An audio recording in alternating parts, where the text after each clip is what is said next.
Salut à tous, ayant mes paroles Valtier. J'espère que vous allez bien. Le chairman pour vous servir. Même si pour toi ce sera 500, mais ça, tu le sais déjà. Sarcel représentant, Sect Abdoulaye évidemment. Bienvenue sur We Hustle, c'est toujours ton émission qui rassemble et motive. Au fil des émissions, nous recevrons différentes personnalités qui viendront s'asseoir à ma table, nous parler de leurs échecs, mais surtout de leur réussite. Alors Hugo, take a seat, non? Parents-nous tes ouvriers, alors réussite là, c'est en obligation. PDG, let's get it! We hustle, baby.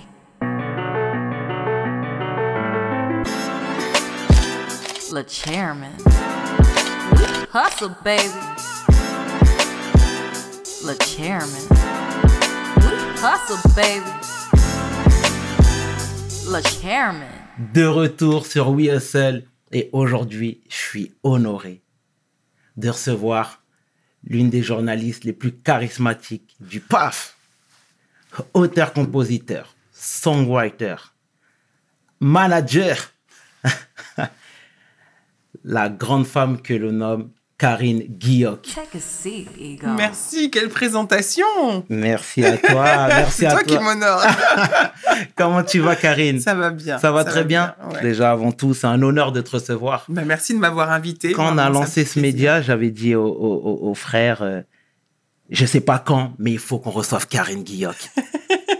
Et quelques semaines après, tu nous fais cet honneur. Mais encore une fois, merci, sincèrement. Karine, en quelques lignes, est-ce que tu peux te présenter, s'il te plaît? Eh bien, je suis Karine Guilloc, je suis originaire des Antilles, Guadeloupe, Martinique, Guyane. J'inclus la Guyane parce que c'est c'est aussi un territoire duquel je suis originaire. D'accord. Je suis journaliste depuis toujours. On y reviendra. Je suis chanteuse depuis toujours. Ouais. Et je suis ravie d'être là. Voilà, je ne sais pas ce que je peux dire d'autre dans la présentation. Je suis très mauvaise en présentation, en auto-présentation. J'ai vu que tu avais aussi fait justement une partie de ta vie, de ta scolarité aux Antilles. Est-ce que tu peux nous parler de cette expérience-là? Alors, c'est pas, j'appellerais pas ça une expérience parce que c'est une partie de ma vie. En fait, il se trouve que je suis née ici en région parisienne. Champigny. Et puis, à Champigny-sur-Marne. Ouais. 9-4, c'est le Barça.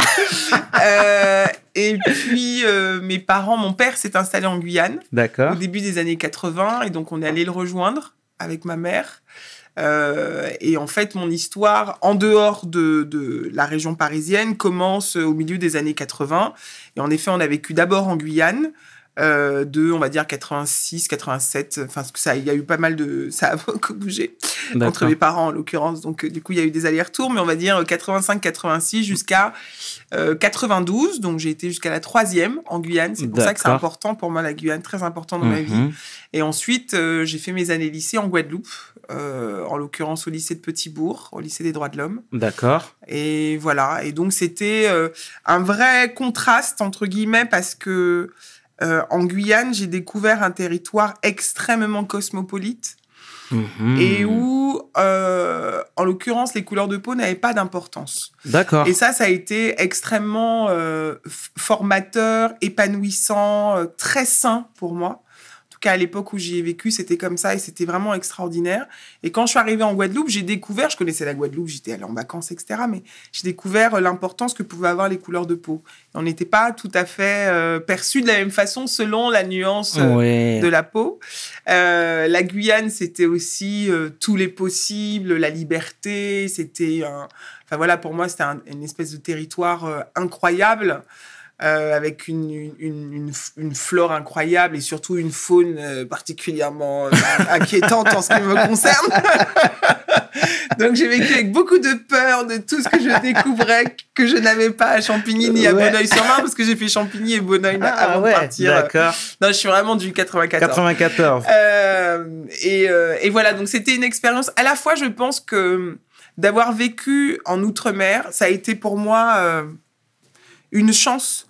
Parce que tous les copains que j'ai eus, avec qui pour certains j'ai gardé contact, mais pas suffisamment, en tout cas avec qui j'ai grandi en partie, à Bonneuil, dans une cité HLM, où on vivait avec mes parents, je me rends compte que les trajectoires qu'on a eues sont tellement différentes qu'il y a certainement quelque chose, des rêves que je n'aurais pas pu, en tout cas que je ne me serais pas autorisée à avoir Tu penses? Ouais, je pense si j'avais grandi ici. T'aurais grandi avec des freins? Ouais, vraiment. Je pense que j'aurais grandi avec un D'accord. plafond D'accord. scotché sur la tête, ouais. C'est impossible que nos trajectoires soient si différentes. Oui. Alors on part du même endroit, qu'on avait la même énergie, la même intelligence, la même force, Ok. les mêmes sources, des parents modestes, d'origine Ouais. modeste, etc. Il n'y a pas de raison que les trajectoires soient si différentes. Et il se trouve que, en ayant grandi en Outre-mer, je vois qu'avec justement tous mes camarades de classe de l'époque, ben voilà, globalement, ça va plus ou moins. D'accord. Et finalement, ceux avec lesquels j'étais quand on était en banlieue, en cité HLM, ça s'est moins bien passé. D'accord. Donc, il y a forcément quelque chose qui explique ça. Et aujourd'hui, quel est ton rapport avec les Antilles? Ah, c'est fusionnel. Ouais. Je suis absolument, totalement, entièrement à 100% de là-bas. Je suis très bien dans mes baskets de parisienne, mais je suis Ouais. absolument, mais vraiment, hein, T'es connecté. mais totalement. Et D'accord. c'est indispensable pour moi d'y aller, d'y être, de respirer cette odeur, d'entendre ces Bien. bruits-là très, très propres à notre environnement insulaire, le bruit de la mer, le bruit des D'accord. grenouilles, des criquets, enfin voilà, d'être avec ma famille, mes proches, Mhm. d'être sur cette terre où j'ai beaucoup d'ancêtres qui sont morts et Ouais. qui sont morts pour fertiliser ces terres-là. Donc c'est T'essayes- important pour moi de rester connecté à Tu ces vas terres. quand même régulièrement là-bas? Oui, j'y vais plusieurs fois par an. D'accord. Très bien. Oui, oui, oui. Très bien. Et est-ce que de là-bas, tu as mis en place, je sais pas moi, certaines assos? Non. Non, pas encore? Non, je me suis pas engagée sur place. Alors, quand on fait appel à moi, quand Ok. des associations font appel à moi, des établissements scolaires, pour des masterclass, etc., Ok. je le fais bien volontiers. Mais ne vivant pas sur place, j'ai pas, Oui. je me suis pas engagée dans un projet qui nécessite une présence importante. D'accord. Non, mais ça s'entend tout à fait. Et pour toi, quelle est la majeure différence entre la jeunesse antillaise et celle de métropole? Alors, je pense que ça se situe sur la question de l'identité, l'identification. C'est-à-dire que quand on vit aux Antilles, on doute pas de là d'où on vient. Ok. On sait qu'on est guadeloupéen, martiniquais, pleinement attaché à une culture qui est très forte. Il y a une langue qui est le créole qui est forte. Mhm. Il y a des éléments culturels qui sont extrêmement forts. Il y a des marqueurs culturels qui sont très Mhm. forts. Il n'y a pas de questionnement sur un ailleurs. Ok. Quand on grandit ici, on a un attachement à un ailleurs. C'est-à-dire qu'on est d'ici, mais quand même, mais nous-mêmes d'ailleurs, hein, moi la première, hein, quand je croise, je t'ai pas posé la question, mais je vais te demander d'où es-tu. D'accord. Je suis hyper régionaliste en plus. Moi, je saisis toujours Ouais. une occasion de dire que je suis des Antilles. Ouais, c'est bien. Mais quand on est ici, on est toujours attaché à un ailleurs. C'est-à-dire Exact. qu'on se dit toujours, je suis originaire, je suis du Maroc, je suis du Sénégal, je suis de la Exact. Guyane, je suis du Togo, je suis de la Pologne, je suis d'Espagne, je suis italien. Et en fait, on ne se sent pas comme étant à 100% appartenir Absolument. à notre territoire ici. Et Absolument. donc, ça crée un décalage entre l'idée de se projeter comme étant d'ailleurs, D'accord. sans être de cet ailleurs-là, parce que la plupart de ceux que je croise et qui vous diront je suis togolais ou je suis martiniquais ou je suis polonais, parfois n'y sont jamais allés. Absolument. Alors qu'en fait, il faut se sentir à 100% de là d'où on est présentement à l'instant T, quoi. Tout à Donc, fait. je pense que, de fait, dans la façon dont on éclot ensuite, D'accord. ça change les perspectives quand on est absolument à sa place et quand on est décalé. Ok. Forcément, ça donne pas les mêmes trajectoires. D'accord. Pour répondre à ta question, je suis originaire du Sénégal. Ah, très bien. Mais on est tous frères et sœurs, hein, je tiens à le Absolument. rappeler. Mais et si tu Mais moi, veux- c'est pas un marqueur de différence d'ailleurs. C'est Non, pas pour dire. absolument, C'est non. juste parce que ça. Voilà, ça nourrit. Je peux te dire, je suis allée à Dakar, je suis allée à Ouais, mais clairement. Gorée, j'ai croisé des gens qui me ressemblaient. Clairement. Parce que quand on est des Antilles, on sait pas d'où on est, en fait. Mhm. Tout à fait. Et c'est tellement émouvant d'atterrir dans un pays et de se dire, waouh, mais en fait, on dirait mon oncle, on dirait ma tante. Absolument. Que les gens te regardent en se disant, mais elle est du Sénégal, elle est passée. Je lui demande des cartes de téléphone ou pas. C'est très émouvant. Donc voilà, c'est aussi l'occasion d'échanger sur des expériences communes. Complètement. Et c'est une bonne chose de le dire et de le rappeler. Donc, je suis fier de mes origines aussi. Tout à l'heure, je te parlais de la majeure différence, mais je voudrais qu'on se base également sur le côté politique. Ouais. Parce que on a vu qu'il y a quelques années, le mouvement des 500 Guyanais, on a vu que les gens en avaient marre. Mhm. Les gens se sont levés. Mhm. Et qu'est-ce que tu peux nous dire déjà de... Alors moi, ça fait quand même longtemps que je ne vis plus là-bas, donc je peux pas te parler du quotidien. Ok. Ce qui est évident, c'est que grandir en Guyane, en Guadeloupe, en Martinique, c'est quand même avoir la conscience d'être français sans être totalement français. Parce qu'il y a des différences. Quand j'ai eu mon bac, moi, en Guadeloupe, je pouvais pas rester faire mes études sur place parce qu'il y a très peu de filières. D'accord. Donc forcément, ça te condamne à toujours le l'exil.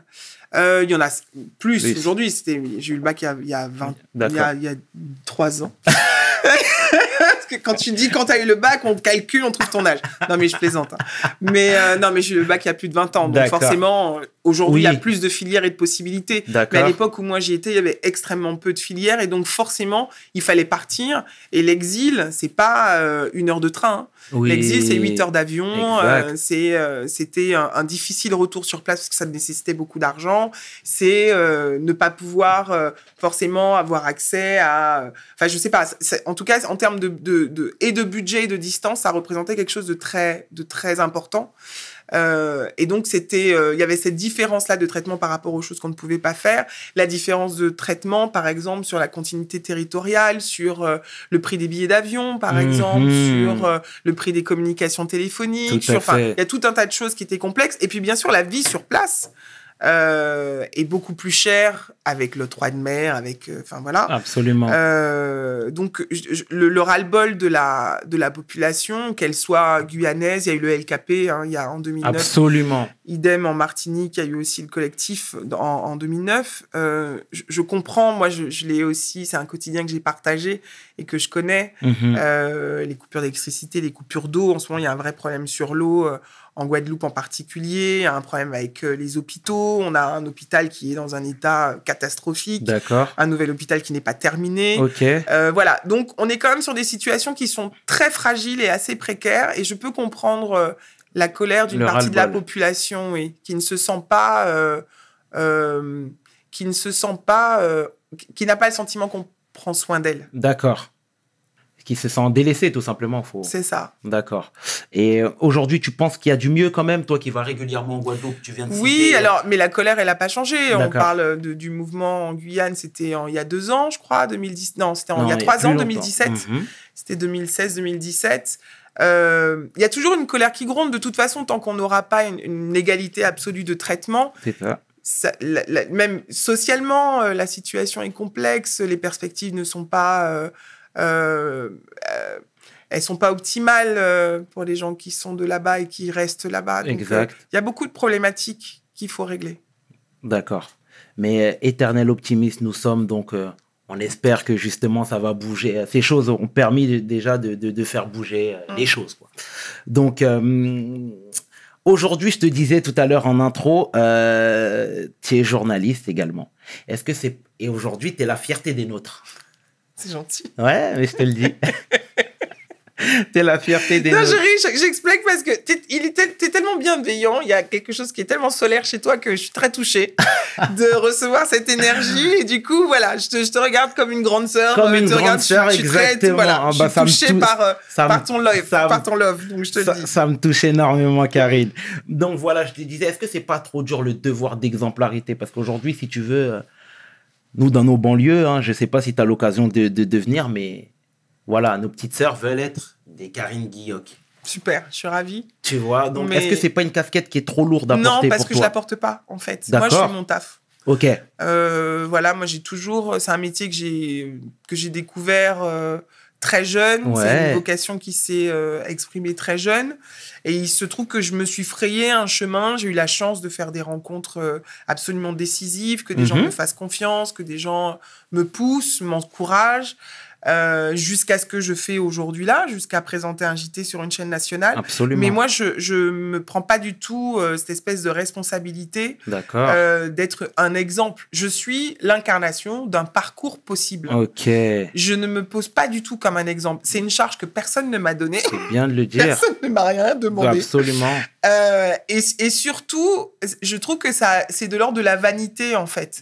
Ah Chacun bon? fait son... Oui, si je suis un exemple, c'est pas à moi de le dire. C'est ça que je veux D'accord, dire. ok, C'est-à-dire que ok. d'autres ok. peuvent me voir comme un exemple, mais je ne peux pas, moi, me poser comme un exemple. Ça n'a pas de D'accord, sens. oui, absolument. En revanche, j'incarne un parcours possible. Ça veut dire que si moi, j'y suis arrivée, d'autres peuvent y arriver. C'est bien de le Et dire. qu'il y a des chemins qui permettent d'atteindre ces objectifs-là. Absolument. Donc, je suis très heureuse que des jeunes filles, quand elles allument la télévision, ce qui est, moi, une chance que je n'ai pas eue, ou très peu en tout cas, D'accord. d'allumer la télévision et de voir qu'il y ait beaucoup de gens qui me ressemblent à l'antenne, parce que aujourd'hui, il y a quand même plus de gens qui me ressemblent qu'à l'époque où j'avais 10 ans, par Absolument. exemple. Et donc, je suis ravie qu'il y ait des jeunes filles non blanches, en l'occurrence, qui, en allumant la télévision, me voient moi, en voient d'autres, parce que je ne suis pas la seule, et se disent, ben voilà, je peux faire ça. Elles sortent dans la rue, elles vont dans un hôpital, dans une clinique, j'en sais rien, dans un magasin, elles voient des gens qui leur ressemblent, et se disent, ben, je peux faire ça aussi, et je peux faire ça. Qu'elles aient un panel de possibilités. Absolument. C'est ça qui est important, en fait. C'est qu'elles se disent qu'elles ont plein de possibilités. D'accord, mais tu refuses de porter cette casquette. Non, ouais, c'est pas, j'ai pas à porter cette casquette-là. D'accord. J'ai pas je pense qu'on vit pas normalement et qu'on perd beaucoup en naturel, en spontanéité et surtout en liberté. Parce que d'un coup, si on prend la charge d'être un exemple, ça veut dire que chacun des choix qu'on fait, des actes qu'on pose, sont guidés par une réflexion collective sur un impact possible, etc. Moi, je peux pas m'embarrasser de ça. Parce que encore une fois, personne ne m'a rien demandé. Oui, oui, oui. Donc, moi, je mène ma vie en faisant des choix qui m'appartiennent. Et puis, voilà, si ça inspire d'autres gens, super, mais je ne le fais pas pour ça. D'accord. Voilà. D'accord. Au moins, c'est très clair. Et je pense que le message est passé. Mais tu seras quand même notre...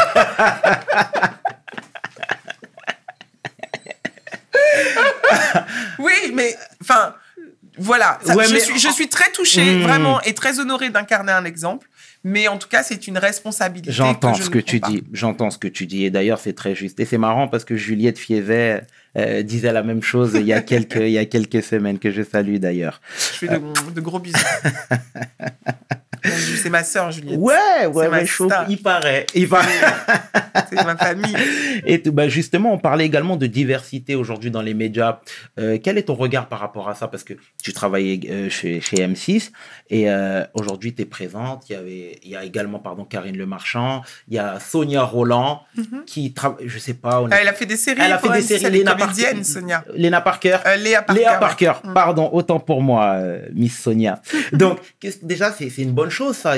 Mais en fait, à M6, ça n'a jamais été un sujet parce que depuis les débuts de la chaîne, il y a toujours eu des noms blancs à l'antenne. Ok. Il y a eu Claude Issiard, c'était Charlie vraiment Lulu. au tout début de la chaîne, exactement. Ouais. Charlie et Lulu, Ouais. Magloire, Vincent Magdoum, Aïda Touiri. Oui. Enfin voilà, je suis loin d'être la seule. Et pour le coup, M6, c'est vraiment une chaîne qui, à l'échelle de son groupe, s'est jamais posé ces questions-là comme ça. Donc, s'agissant de la diversité, qui est un terme que je n'aime pas du tout, parce que pour moi, divers, c'est tout ce qu'on ne prend pas le temps de nommer. Ok. Donc, c'est un peu un terme pour tout dans lequel on met tout et n'importe quoi. Ok. Mais bon, c'est le terme qui a été choisi, donc employons celui-là. Entre la publication du rapport de Marie-France Malonga en 98 sur les minorités visibles, ok. donc c'était il y a 22 ans, Déjà. et aujourd'hui, la question, enfin, ça a beaucoup progressé. Il y a 22 ans, je crois qu'il y avait peut-être Christine Kelly sur LCI. Je ne sais pas si Audrey Pulvar était déjà sur LCI, parce qu'elle est passée par LCI, mais en tout cas, voilà, on pouvait compter sur un doigt. Ouais. Le nombre de noirs à la télévision. Sûr, absolument. Bon. Allez, disons peut-être 3 doigts. Allons jusque-là, soyons pas... voilà. Mais, et aujourd'hui... en tout cas, je pense que les chaînes, particulièrement les chaînes info, je crois qu'elles ont intégré cette information et ont compris qu'il y avait une nécessité, une obligation à ce que l'antenne soit plus conforme à ce qu'est la société française. Tout à fait. Et ça bouge. Et il se trouve que plus ça bouge, plus... c'est un encouragement à continuer parce que très souvent avant les gens vous disaient non mais les Français sont pas prêts, non mais c'est pas possible, un noir à l'antenne qui présenterait un JT, mais les gens le supporteraient pas. Enfin, ouais. On a fait dire aux Français tout et n'importe quoi. C'est ça. Ils en demandaient pas tant d'ailleurs. Et il se trouve que ce soit Harry Roselmack qui a été pendant très longtemps la personnalité préférée des Français, que ce soit, enfin qui que ce soit d'ailleurs, voyez bien que les téléspectateurs, les Français dans leur ensemble, à partir du moment où vous faites bien votre travail, C'est ça. il n'y a aucune raison qu'ils ne soient pas attachés à vous et qu'ils n'apprécient pas. Donc, c'est la démonstration qu'en fait, tout ce qui était posé comme des justifications au fait que ça ne bouge pas, des justifications au racisme, en fait, tout ça vole en éclats dès lors qu'on est à l'épreuve des faits. Donc, du coup, ça bouge. On est encore loin de ce que ça pourrait être, de ce que ça devrait être. Ouais. Mais je suis assez Il y a du mieux. optimiste. Oui, il faut le reconnaître. Ouais.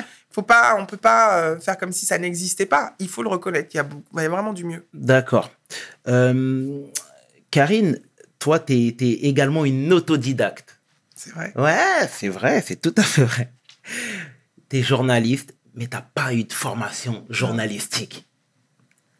On reviendra tout à l'heure sur le côté musical, parce que ici, tu as des grands fanas de musique également. Mais déjà, voilà, comment déjà tu t'es lancé dans le journalisme?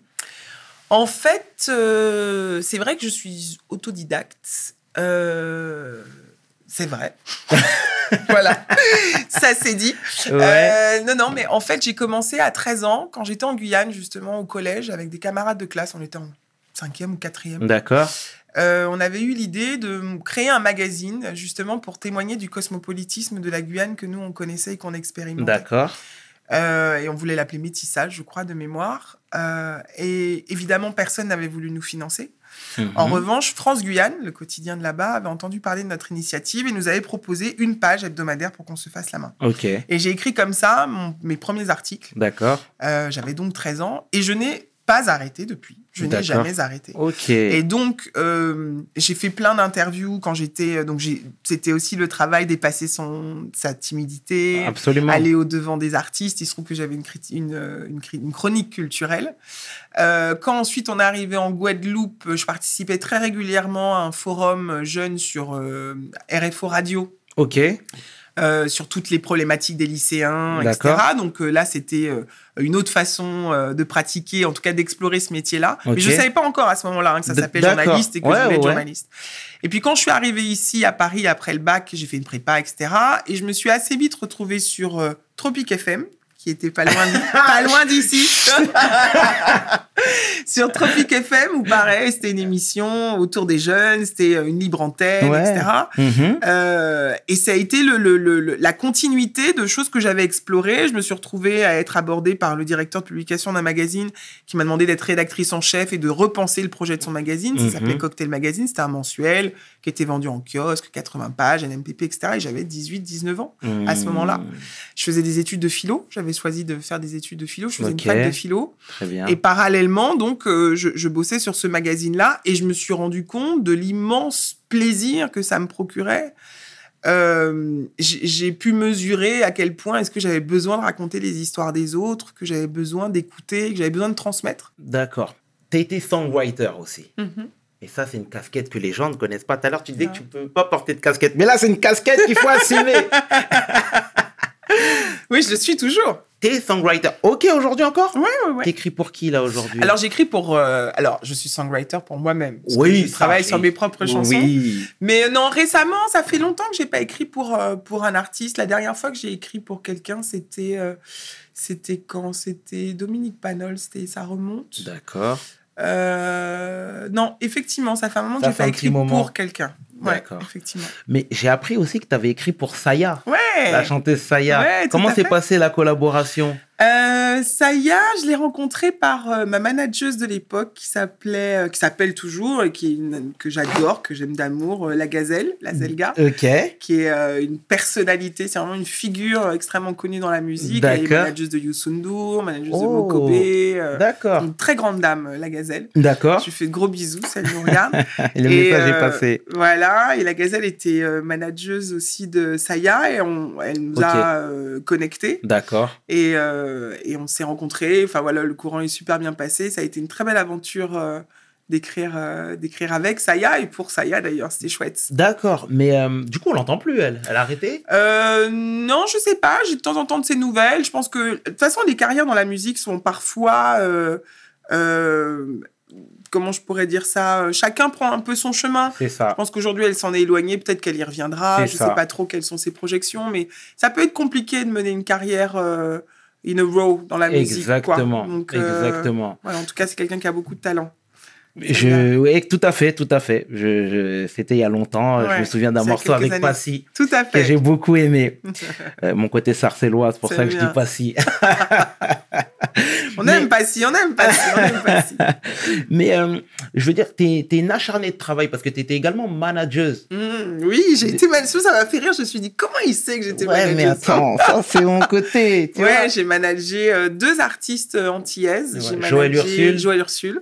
et Tania Saint-Val. Ok, Et c'était pareil, une expérience vraiment géniale. d'accord. C'était vraiment chouette. À refaire? Non. Non. Ça y est. Ah non, non. Non, pas en manager, parce que le management, c'est aussi un engagement plein et entier aux côtés de quelqu'un. Et aujourd'hui, je m'engage pour moi-même. Ouais. Je me mettrai au service d'un projet, par exemple, mais pas de D'accord. quelqu'un. C'est une abnégation que je pense ne plus avoir. Mais c'était Ouais. une super expérience. Puis c'était une vraie chance d'être au plus près de ces 2 femmes qui sont vraiment... qui représentent aussi une part de l'âme antillaise et de l'âme musicale créole. D'accord. Et Tania Saint-Val a apporté énormément à la musique antillaise. Elle a fait rayonner les Antilles, Joël aussi, jusqu'à l'Eurovision. Voilà, ce sont des femmes qui, dans les années 90 en particulier, Mhm. ont eu un impact majeur sur la connaissance que les gens ont pu avoir de notre culture. Absolument. Elles nous ont aidés à sortir de cette ombre D'accord. à laquelle on semblait être condamné. Donc, D'accord. c'était vraiment une chance. Donc d'être c'était une avec belle elles. expérience, Ouais. quoi qu'il en soit. Ouais. Alors. J'étais très jeune, c'était chouette. Et les gens l'ignorent peut-être, mais tu es également une chanteuse. Raconte-nous, c'est ton premier amour, j'imagine. Ouais. J'ai Raconte-nous. toujours chanté. En fait, D'accord. la musique est indispensable dans ma vie. D'accord, J'ai évoqué tout à l'heure que j'avais fait beaucoup d'allers-retours entre la Guyane et absolument. la France, qu'avec mes parents, c'était un peu entre mes parents, c'était compliqué. Mhm. Et la musique m'a accompagnée, moi, dans ces moments-là. D'accord. Et donc, c'est écrire. Moi, je suis enfant unique, j'ai grandi seule. Ok, Donc, il faut un compagnon. Et la Absolument. musique a été ce compagnon-là. absolument. Ça a été ma grande sœur, ma petite sœur, ma Mhm. cousine, ma meilleure amie. Et j'ai toujours écrit parce que l'écriture, ce sont les émotions. C'est ça. Parce que ça permettait de déposer quelque chose. Et j'ai donc toujours chanté parce que c'est aussi une façon d'extérioriser ses émotions. Absolument. Et ouais, la Et musique, c'est tu nous important parlais, pour moi. on parle pour rester dans le thème, hein, bien sûr, mais quelles sont tes références, ou du moins quelles ont été tes références musicales? Ah, j'en ai beaucoup. Ouais. Moi, j'ai grandi entre 2 univers très forts. La musique antillaise, antillaise au sens large, j'inclus au sens large, parce qu'Haïti, c'est les Antilles. Ah ouais. Et donc, la musique caribéenne, antillaise, caribéenne dans son ensemble, Ok. salsa, etc. Zouk, évidemment. Mhm. Et le jazz. Ouais. Et à la maison, c'était ces 2 univers musicaux. Et il y a un exemple que je donne souvent, c'est l'exemple du dimanche. À la maison, le dimanche, c'était le jour du nettoyage. C'est-à-dire qu'il n'y avait pas de machin. C'est le matin tôt, il fallait être réveillé pour nettoyer, briquer toute la Ouais. maison. Et à ce moment-là, mon père mettait du compas. Donc, c'est de la Ok. musique haïtienne. Oui, oui, oui. Et quand la maison était nickel, il y avait toujours vers 13h30, 14h, parce qu'on mangeait pas avant. Hein. Tant que c'était pas terminé, tant que le truc était pas nickel, on pouvait pas faire ça, on mangeait pas. Quand il y avait cette petite brise là, vers Ouais. 13h30, 14h, que les rideaux commençaient à volter comme ça, on passait à table, mon père mettait du jazz. Ok. Et ça, c'était la musique de la libération pour moi aussi. Mhm. Et donc voilà, c'est pour vous montrer ces 2 univers entre lesquels j'ai grandi. Et la musique, mes références, c'est évidemment Kassav, évidemment Tania Saint-Val, évidemment Malavoie, tous les Edith Lefel, Mhm. les Zouk Machine, enfin la Perfecta, c'est Tabou Combo, c'est les Frères des gens, c'est D'accord. Zaiko Langa Langa, Oh. c'est enfin voilà. Tout le côté rumba zaïroise, Ouais. etc. C'était aussi très présent, toutes les musiques afro. Et le jazz, c'était... Mon père adore le jazz guitare, donc c'est Wes Montgomery, c'est George Benson, c'est Django Reinhardt, avec évidemment toute la partie brésilienne. Quand on grandit en Guyane, c'est difficile de pas Ah ouais, c'est connaître clair. Jobim, C'est etc. clair. C'est clair. Enfin voilà, moi, ma musique, c'est vraiment ça. C'est le jazz et les musiques caribéennes. D'accord. Bon, bah, c'est excellent. Et est-ce que c'est possible, déjà, à quand un projet? Eh bien, bientôt. Ouais. Ça fait très longtemps que je dis bientôt, mais en fait, je respecte le flux de la vie. Voilà. Dis-moi. C'est-à-dire que moi, je n'aime pas ce qui est laborieux et je n'aime que les choses qui sont fluides. D'accord. Et il se trouve qu'en fait, à toutes les fois où la réalisation de l'album était proche, il y a toujours eu un événement Ok. qui a fait que ça ne s'est pas fait. D'accord. Alors, je ne donnerai pas les exemples parce que ça peut impliquer des gens, etc. Mhm. Mais parfois des événements malheureux, parfois des événements heureux, Ok. mais qui ont fait que ça ne s'est pas fait. Et donc, c'est que ce n'est pas le moment. Je ne suis pas fataliste du tout de nature, mais pour ça, je me dis, OK, ce n'est pas le moment. Et puis, quand en 2012, j'ai été nommée au 1245, D'accord. pareil, j'étais en train de préparer mon album. Donc, je me suis dit, bon, un album, un JT national. Mhm. Un album, un JT national, on va faire le JT. Parce que la Tout le monde aurait fait la même chose. petite fille qui a rêvé d'être journaliste, Ouais. elle, ça aboutit aussi Ouais. son rêve. Ah, bah Donc, oui. on va faire ça d'abord, La et puis on va dualité. voir le JT après. Non, mais il faut faire des choix. Et à un moment, je me suis dit, bon, des albums, il y en a à peu près 1300 qui sortent par Ouais. heure. Là, ça, c'est quand même l'aboutissement aussi d'un travail. Mhm. Donc, j'ai privilégié le JT, évidemment. Et puis, du coup, j'ai mis en pause la carrière musicale. Je ne l'ai pas arrêtée. En fait, la difficulté, quand on a deux activités, parce qu'on me dit, la musique, est-ce que c'est un loisir? C'est pas un loisir, c'est une activité aussi pour moi. Mhm. C'est que lorsque une des deux activités prend beaucoup de place, qu'elle ne fasse pas disparaître l'autre activité. Et donc, moi, ma discipline, c'est de ne jamais, qu'il n'y en ait jamais une qui soit totalement dans l'ombre de l'autre. Et donc, D'accord. je nourris toujours la musique, c'est important. J'ai recommencé à écrire.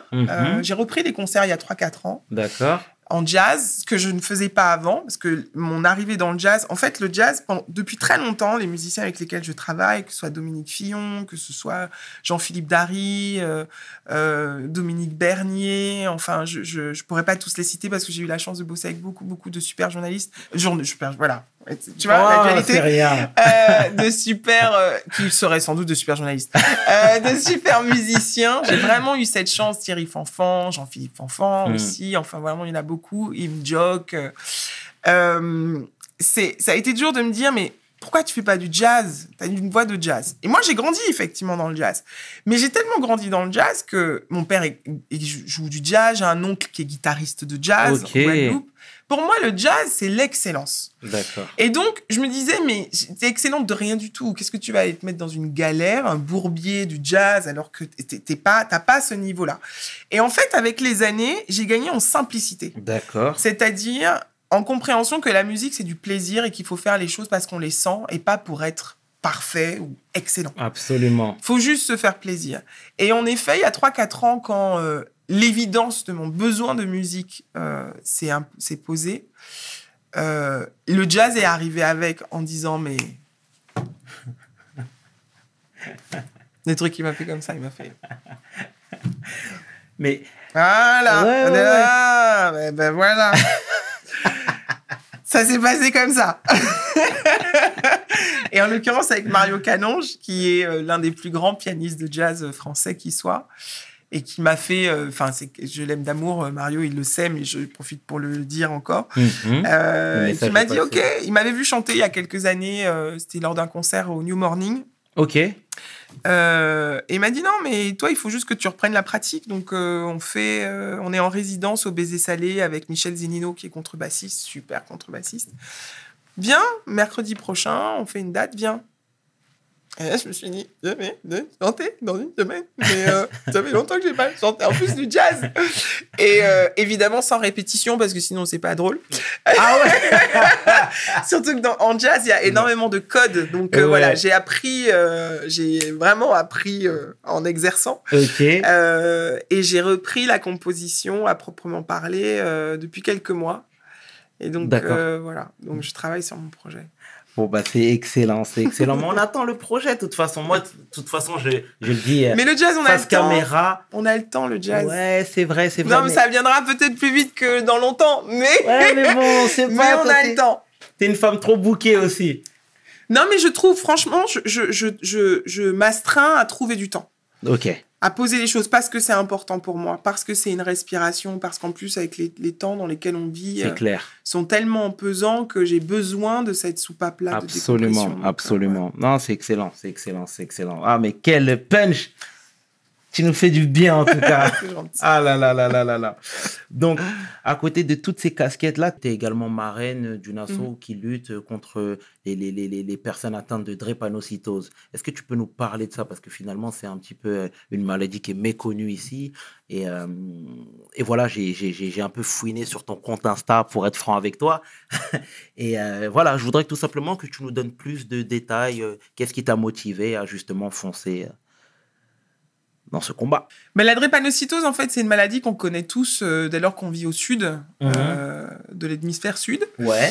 C'est une maladie qui touche en particulier les populations du sud parce que c'est la conséquence de la mutation des gènes au paludisme, en fait.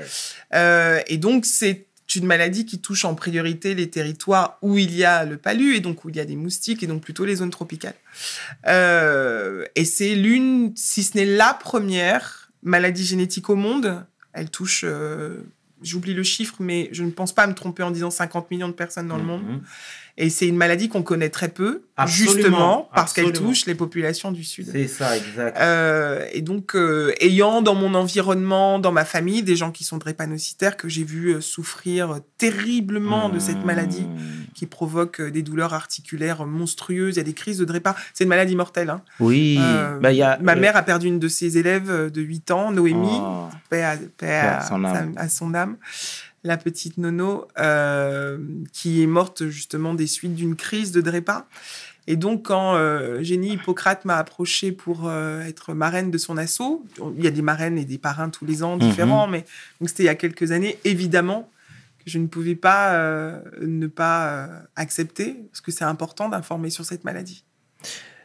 Et je pense notamment à Prodigy du groupe Mobb Deep aussi, qui est parti de cette maladie. Donc, et comme tu l'as si bien dit, c'est une maladie qui est méconnue ici, malheureusement. Et puis, c'est tout à ton honneur de t'engager sur ce... et de nous conscientiser sur ce genre de maladie, quoi. Donc là, pour le coup, ça revient finalement un petit peu à ce que je disais, c'est que tu conscientises un peu quelque part et ton rôle de leader, entre guillemets. On était exemple, on remontait. Là, exactement. Là, c'était pas assez. Déjà, j'ai dit non, exemple, je peux pas me dire, leader. Il y a, je sais pas, au-dessus. Tu mets l'accent. T'as vu l'accent. The leader.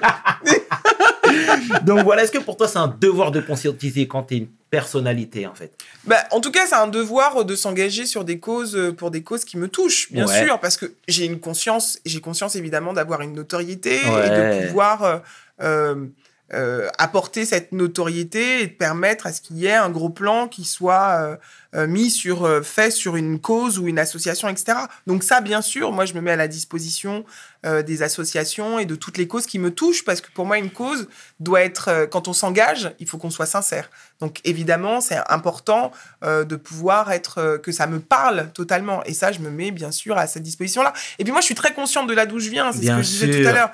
Moi, je suis des Antilles, je suis une femme noire, je suis une femme antillaise. Absolument. Et donc, de fait, je sais qu'il y a des problématiques qui nous touchent particulièrement et dont on ne parle pas.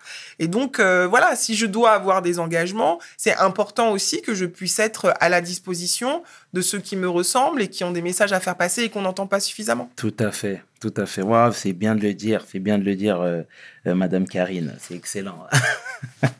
On fait que de rigoler tous les deux, on est un peu pareil. Hein. J'avoue. Alors, l'épisode ou l'émission touche à sa fin. Et quels sont tes projets futurs, Karine? Mes projets, j'ai toujours plein de projets. Dis-moi tout. Je peux pas. Un petit peu quand même. Non, je suis pas fataliste, mais je suis un peu superstitieuse. Non, parce que je pense que le silence doit entourer les projets. Oh. Parce que, vous savez, toutes les idées sont dans l'air. Vraiment, des fois, vous avez une idée ici, et puis 6 mois plus tard, il y a quelqu'un qui a développé la même chose à l'autre bout du monde. Ouais. On dit, c'est bizarre. Ok. Et en fait, plus on dit, plus ça voyage. Et donc, moi, je suis du côté du silence. D'accord. Donc, tu vas les garder pour toi. quand ça existe. J'aime pas les effets d'annonce. Ok. Je vais faire ça, je vais faire ça, je vais faire ça, je travaille sur ça, je travaille sur ça. J'aime pas ça, les effets D'accord. d'annonce. J'aime bien parler des choses quand elles existent. Et donc, tu m'inviteras à nouveau et je viendrai te parler de ces projets-là. avec grand plaisir, Karine. C'est pas la dernière fois, c'est pas notre dernière rencontre. En tout cas, sincèrement, au nom de toute l'équipe de We Hustle, parce que je We te dis, Hustle. We Hustle. We hustle! Tu vois ce que je veux We dire? hustle! Tu peux nous faire un petit acap? Ah, qu'est-ce que je peux faire à Hein? cappella? Laisse-moi, il faut que je te trouve une chanson sympa. S'il te plaît. Ah, bah tiens, comme il pleut. Don't know why there's no sun up in the sky. Stormy weather since my man and I ain't together. Keeps raining all the time. Life is bare, gloom and misery everywhere. Stormy weather. Just can't get my full self together. Keeps running, j'oublie les paroles, mais bon, voilà, à peu près. What a voice! What a voice! Thanks. Bon, c'est un peu, mais Non, bon, tant pis. mais Voilà, c'est je me suis bien. dit, il faut que je trouve quelque chose, chante quelque chose. En tout cas, franchement, sincèrement, Karine, merci d'être Merci venue, de ton invitation. de nous avoir emmené ton happiness, tu vois, ta joie de vivre, etc. Et puis, c'est super important pour nous, sache-le. Nous, on est la young generation et on a besoin de genre de modèles.